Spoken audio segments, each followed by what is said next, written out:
আসসালামু আলাইকুম। আজকের গল্পটি পাঠিয়েছে সারিয়া সুলতানা। সত্য ঘটনা। সালটা ছিল ২০২৩। তখন আমি ঢাকায় থাকি আমার বাবা-মা, ভাইকে নিয়ে। আমার আর আমার ভাইয়ের স্কুলের পরীক্ষা শেষ হয়েছে বেশ কিছু। আমার ভাইয়ের বয়স ছিল মাত্র ১৩ বছর আর আমার ১৫। আমাদের পরীক্ষা শেষে আমরা প্ল্যান করি এবার গ্রামে যাওয়া উচিত। গ্রামের মজাটা আসলে ওইভাবে নেওয়াই হয়। যেইভাবে শিখাই বাবা-মাকে অনেক বলি, রাজি করাই। যদিও বাবা-মা একটু চিন্তা করলো যাবে কি যাবে না। কারণ অনেকদিন যাওয়া হয়নি।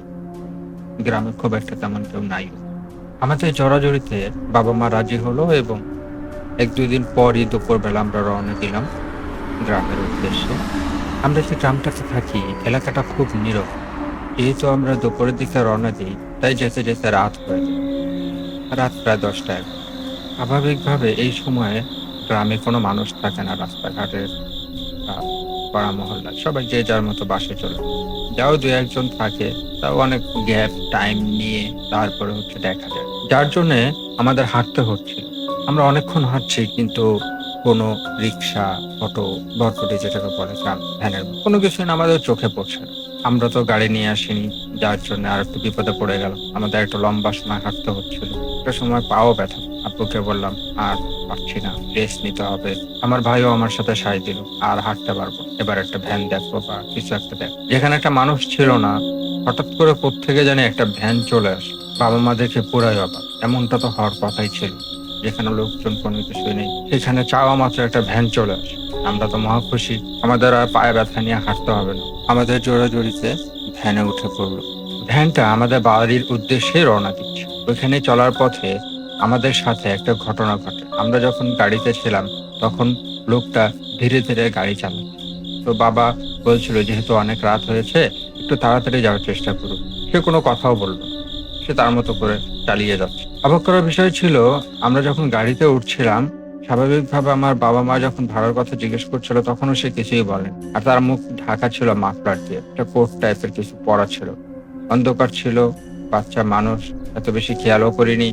আর পায়ে ব্যথা, অনেকক্ষণ অপেক্ষা সবকিছু মিলায় এত কিছু লক্ষ্য করা আসলে সুযোগ হয়ে ওঠেনি। আর এগুলোকে আমরা তেমন একটা গুরুত্বও দেইনি। গাড়িতে যখন উঠে বসে গাড়ির ড্রাইভারকে যখন ভাড়ার কথা জিজ্ঞেস করা হলো সে যখন কোনো কিছু বলল না, বাবা-মা একটু চোখাচোখি করল। এরপর বাবা একটু ভ্যানওয়ালাকে তাড়া দিল যে আরেকটু যদি তাড়াতাড়ি যাওয়া যায় তাহলে ভালো হয়। কিন্তু সে তার মতোই।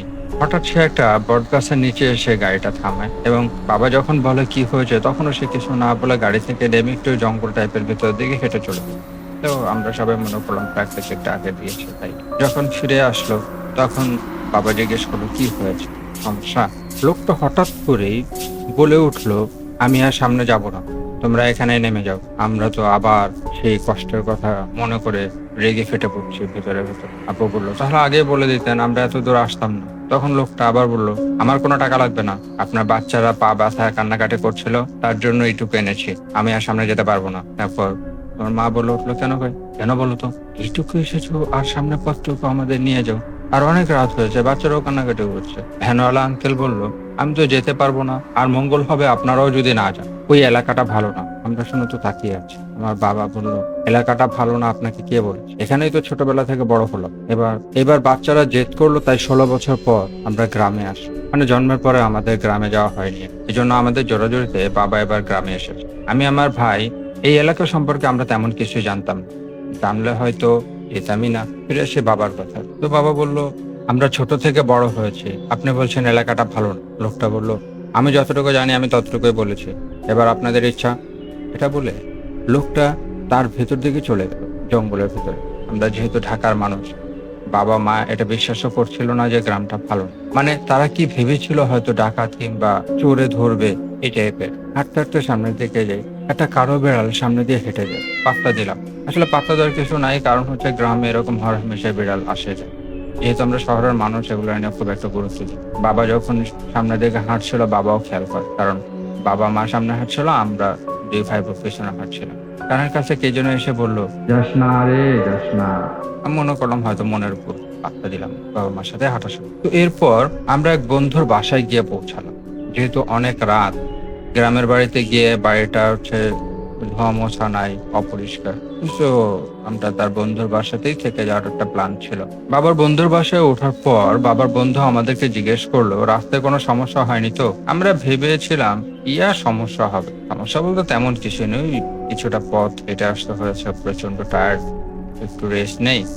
বাবার বন্ধু বললো ঠিক আছে, তোরা রেস্ট নে, হাত মুখ ধো, তারপর খাবার দিচ্ছি, খাবারটা খেয়ে নিস।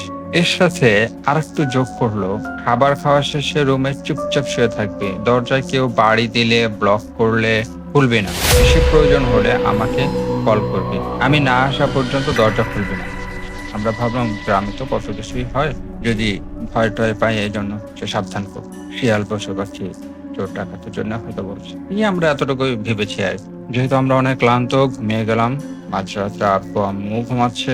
আমার খেয়াল হলো দরজায় কি যেন টোকাচ্ছে। হঠাৎ সজাগ হলো, আমি দরজার দিকে তাকিয়ে আছি। খুলবো, এরই মধ্যে আমার মাথায় আসলো আব্বুর বন্ধুর কথা, যে সে বলেছিল যতই দরজা নক করুক না কেন দরজা যেন না।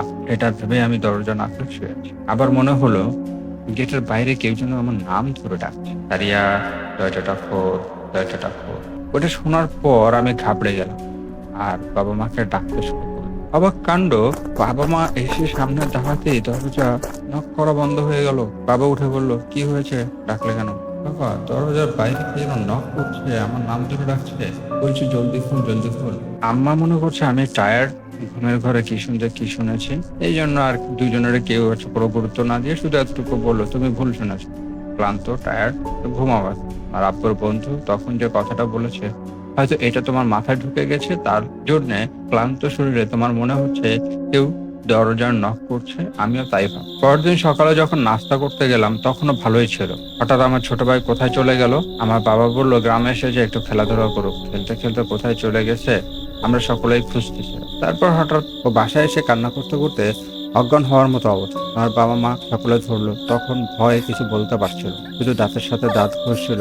ওকে দেখে বোঝাই যাচ্ছিল প্রচন্ড ভয় পেয়েছে। তারপর রাত্রে ও যখন একটু স্বাভাবিক হলো তখন ও আমাকে বলল, আপু জানিস আমি সকালে কি দেখেছি? বাসার পিছনে যে বাঁশ বাগানটা, ওইটার ভিতরে আমার বলটা চলে যায়।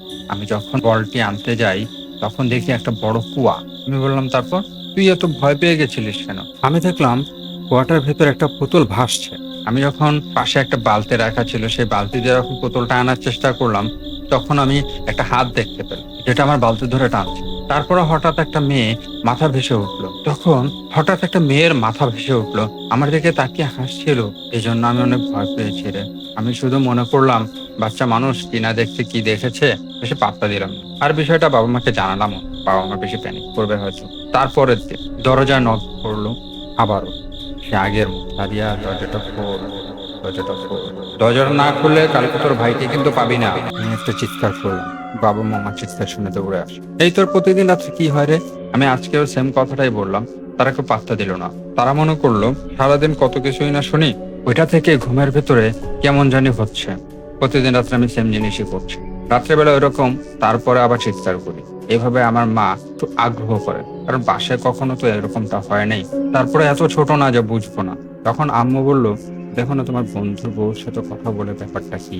পরদিন আম্মু তার বন্ধুর বউর সাথে কথা বলতে যায়, তখন সে হঠাৎ করেই আমাদেরকে বলে বসে, বিরক্ত করেন না, চলে যান বলছি, আপনাদের জন্য আমাদের বিরক্ত হচ্ছে, আমাদের পরিবার ঝুঁকিতে পড়ছে, চলে যান। এরকম কথা শুনে আমার আম্মু প্রচন্ড অবাক। যখন এটা আমার বাবাকে বলে তখন বাবা বলে, আমি বন্ধুর সাথে কথা বল। সেই চুপচাপ সবকিছু শুনে কিছু না বলে শুধু একটা কথা বললো, বন্ধু তুই চলে যা, আমাদের বিপদ বাড়াস না। তারপরের দিন আমার বাবার সাথে যা হলো তা অবাক করার মতো বিষয়। আমার বাবা যখন রাত্রিবেলা বের হয়, আমার বাবা যখন পায়ের দিকে তাকায় তখন দেখে বাবার বন্ধু পা ধরে বসে আছে। বিষয়টা অস্বাভাবিক দেখে আব্বু প্রচন্ড ভয় পেয়ে যায়। বন্ধুর হাত থেকে পাটা ছাড়িয়ে আমাদের বাসায় আসে এবং আমাদের সবাইকে নিয়ে বের হয়ে চলে যেতে চায়। আমাদেরকে কোনো কথা বলার সুযোগ দেওয়া হয়। আমরা যে অবস্থায় ছিলাম সে অবস্থায় কোনো রকমে বাসা থেকে বের হলাম এবং কিছু দূর হাঁটতে থাকলাম। হাঁটতে দেখলাম যেই পথেই হাঁটি না কেন ঘুরে ফিরে আবার বন্ধুর বাসার দিকেই আসে। আম্মু সিচুয়েশন বুঝে অজ্ঞান হয়ে গেল, চোখে মুখে পানি দিলাম। ছোট ভাই ভয়ে কান্না করছে। আমরা কোনো কিছু বোঝার আগে বাবা আমাদেরকে নিয়ে আবার সেই বন্ধুর বাসায় ঢুকলো। আমার কাছে মনে হচ্ছে আমরা রুমে বন্দী, দিশাহীন হয়ে পড়ছি। আবার কোনো কথা না বলে আর চিন্তা না করে দরজা না খুলে কোনো রকমের রাতটা পার করলাম। নেটওয়ার্ক পাওয়া যাচ্ছে না। যেখানে সার্বক্ষণিক নেটওয়ার্ক ছিল সেখানে নেটওয়ার্ক একদম জিরো। কাউকে কল দেব, সাহায্য চাইবো সেই উপায়টাও ছিল না। পরের দিন বাবা আমাদেরকে চুপচাপ থাকতে বলে বাবা নিজেই পরের দিন সকালবেলা বাসা থেকে বেরিয়ে গেল। যেহেতু বাবা এই গ্রামেরই মানুষ, তাই কোথায় কি আছে সেটা বাবা খুব ভালো করে জানে। বাবা সোজা গিয়ে এক তান্ত্রিকের কাছে গিয়েও তান্ত্রিককে সবকিছু বুঝিয়ে বলল এবং তান্ত্রিক একটু আব্বুর মুখের দিকে তাকিয়েছিল। সবকিছু শুনলো। তখন তান্ত্রিক আব্বুর সাথে চলে আসে। তখন তান্ত্রিক বলল, এখানে কার বাসায় এসেছিস? তুই এত পুরোনো বাসায় কিভাবে উঠলে? তান্ত্রিকের কথা শুনে আব্বু বাড়ির দিকে তাকিয়ে দেখে কিছুক্ষণ আগেও যে বাড়িটা সাজানো গোছানো ঝমঝমে ছিল সেই বাড়িটা এখন পরিত্যক্ত। অদ্ভুত বিষয়, সেই পরিত্যক্ত বাড়িতে এসে তান্ত্রিক যা পড়লো আমাদের সবার হুঁশ উড়ে গেল। আমরা সবাই তান্ত্রিকের ছায়াতলে আগে গেলাম। তান্ত্রিক আমাদের সবাইকে দেখে শান্ত করলো এবং বলল, তুই তোর বন্ধুর বাসায় এসেছিস। তোর বন্ধু তো 2 বছর আগে রোড অ্যাক্সিডেন্টে মারা গেছে। সময় নষ্ট না করে তান্ত্রিক আমাদের রক্ষা করার জন্য যাবতীয় কার্যক্রম শুরু করলো। কার্যক্রম শেষে ঢাকার উদ্দেশ্যে আমরা রওনা দিলাম। আব্বুকে হাসপাতালে ভর্তি করি, আমরাও প্রোটেকশন নিই। তারপর আর তেমন কিছু হয়নি। এই বিষয়টা আমরা কখনোই ভুলি না। আসলে ভোলার ব্যাপারও হয়তো আমাদের কোনো বিপদ ছিল, বাবার বন্ধু আমাদেরকে তার বাসাতে রক্ষা করেছে, যতটুকু পেরেছে সাহায্য করেছে। কিন্তু তারা যখন নিজেরাই বিপদে পড়তে যাচ্ছিল তখনই আমাদেরকে চলে যাওয়ার জন্য বলছিল। হয়তো আমরা সেদিন রাত্রেবেলা বের হতে পারিনি, গোলকধাঁধায় পড়েছিলাম, কিন্তু আমার বাবার বন্ধুর জোরেই সেই দিন রাত্রেবেলা আমরা কোথাও না গিয়ে সেখানে থাকাটাই আমরা নিরাপদ বোধ করছিলাম। এগুলো আমরা পরে বুঝতে পারি। এবং পরের দিন সকালবেলায় বাবা বের হয়ে যাওয়াটাও হচ্ছে আমার বাবার বন্ধুর কারণেই হয়েছিল। না হলে ওই বাড়ি থেকে আমাদের কোনোদিনও বের হয়ে আসার কথাই ছিল না। আমরা ভুলেও ঘূর্ণাক্ষরও বুঝতেই পারিনি যে অপরিষ্কার আর অগোছালোর ভয়ে আমরা বাবার বন্ধুর বাড়িতে এসে উঠেছি, সেটা আরো বেশি ভয়ানক। সবকিছু মিলে আমরা আর কোনোদিন গ্রামে বাড়ি যাওয়ার কথা উল্লেখ করি না, ওভাবেই আছি। থ্যাংক ইউ সারিয়া সুলতানা আপু ঘটনাটি পাঠানোর জন্য। আশা করি আপনি শুনছেন। আমাদেরকে সাপোর্ট করার জন্য ধন্যবাদ, গল্প পাঠানোর জন্য ধন্যবাদ। আমাদের অডিয়েন্সদের উদ্দেশ্যে বলছি, আপনারাও ঘটনা পাঠাতে পারেন। আপনার ঘটনা পাঠাতে আমাদের ইমেইল, হোয়াটসঅ্যাপ অথবা ফেসবুক নক করতে পারেন। আমরা আপনাদের সাথে কথা বলবো, রেকর্ড করব ঘটনা এবং পাবলিশ করব। আপনাদের এই সাপোর্টের জন্য আপনাদেরকে অসংখ্য ধন্যবাদ। আমাদেরকেও সাপোর্ট করবেন, লাইক কমেন্ট শেয়ার করে আমাদেরকে অনুপ্রাণিত করবেন। আমরা যেন আরো বেশি ঘটনা আপনাদের সামনে নিয়ে আসি। ধন্যবাদ। আসসালাম।